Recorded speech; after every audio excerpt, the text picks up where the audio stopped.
So this, our next feature, really glad. I think he took like all kinds of public transportation from San Jose to get here. There's just several modes, let me tell you. It's not one thing that comes directly from San Jose here. I'm really glad he's back again. I'm glad that Tomas put him in the mix. He came here last year around this time. And sorry, brother, we had a horrible audience for you, man. Like, not that the audience was bad, it was like nobody here. So I'm glad that we're all here now to make up for that. Yosimar Reyes is a two-spirit poet activist based out of San Jose. Yosimar's style has been described as brave and vulnerable voice that shines light on the issues affecting queer immigrant youth and the many disenfranchised communities in the US and throughout the world. He has performed from the Bay Area to New York City as a teen slam poet and holds the title from 2005 as well as the 2006 South Bay Teen Grand Slam champion. He is featured in the documentary Second Verse, The Rebirth of Poetry. He currently lives on the east side of San Jose. Please welcome Yosimar Reyes!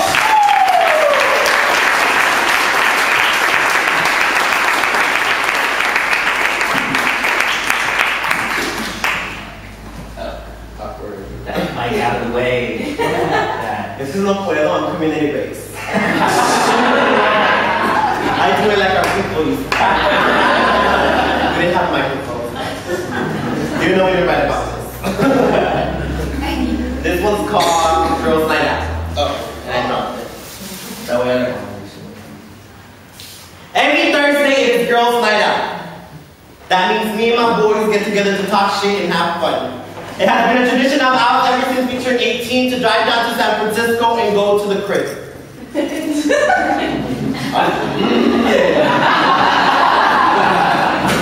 Unless you are young and available, you probably don't know what the crib is, and if you do, I've probably seen your ass dancing inside a big deal. To the average individual, the crib might seem like another ordinary place where hormonal teenagers gather to meet hot boys and dance, but to us, places like the crib resemble a safe space where boys that like to dance with boys and girls that like to dance with girls can do so freely. It's like a passageway for young jotos and jotas to blossom into their own, to embrace their whole and no longer be ashamed of their skin. You see, growing up, our families never allowed us to dance together. They say boys dance with girls and girls dance with boys. I used to hate that shit. Because I would always get in trouble at family parties. They used to tell me not to swing my hips so hard because someone will notice that I should never outshine these primas on the dance floor. But I couldn't help it. Because when you are a star, you shine even though you didn't even try.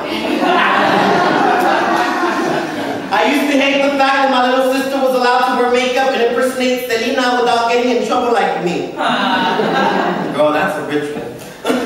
They used to tell me that boys do not sing. We simply watch and admire beauty through our eyes and laughter validate the beauty of women. But they did not know that I was the one that could teach that little bitch, giving her all of my diva tips, teaching her all the cumbia steps so she could really look like Selena.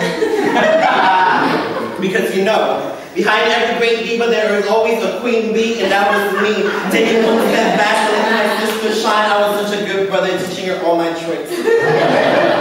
This has been the story of so many of us, in which we repress our urges to dance, simply sit and watch like proper men dream and not daring to take a step. But not tonight. Because it's Thursday and we are looking so fly, driving down the 101, Jorge in the wheel, I ride shotgun, Ricky in the back seat, finishing plucking his eyebrows. We're looking so fresh, so clean, we're three brown brothers smelling all kinds of fine. These are my sisters, mis guerreros, my soldiers, because in times of trouble, these two hoes back me up. We ride and die homegirls spoken like true cholas. And in the whole that chola corner, if you fuck with one of us, you fuck with us all, because we're Mexicans and we always roll with the clica. This is mi familia. Jorge is a butch-looking bisexual that all the boys want to bottom for. But to me, he's one of the noblest men I've ever met. He has stories to tell. I love to see him smile because in his smile there's a reminder that even though his innocence was taken away from him by perverted uncle, he knows that life is beautiful. It is the pain that he comes from that makes me love him. Ricky, on the other hand, Ricky is the virgin that dances like a hoe. You know Ricky, right? Homebroken, pop, knock, drop it, twist it, pick so big it can fit the whole Bay Area. That bitch taught me how to drink without looking a hot mess because the diva must always stand in command. Right? Saying to me, you hot mess. It is from these two brothers that I draw strength. It is in their voices I find a beautiful masculinity and in the presence that I feel proud to stand. Men with noble hearts that have been hurt but still manage to laugh, still manage to love wholeheartedly without holding anything back. Beyonce's Diva is our anthem. If you catch us on a dance floor while this song is playing, please stop. Let the song end and then come holler at us.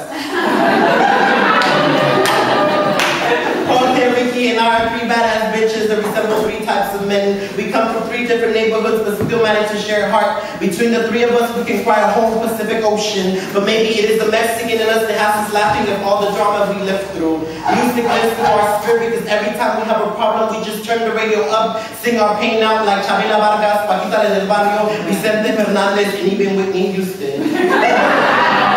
Sometimes singing is the best medicine for us. In the sway of our hips, we find liberation. Let our bodies loose, no longer concerned over looking proper. We're three young men that carry the scars of a world that spits on us because we are brown, poor, queer immigrants. We come from a legacy of men who are either incarcerated or dead. It is for them that we dance, for our fathers that were never brave enough to dance with us. Every Thursday it is girls' night out. And more than shaking our ass, we shake our spirits because when you have grown up so broken, the best feeling comes when your song rotates and you find your element. This is our defiance. In a world where men like us should be at throat with one another, we rather dance with each other. Every Thursday it is girls' night out and we dance the same way our mothers taught us to.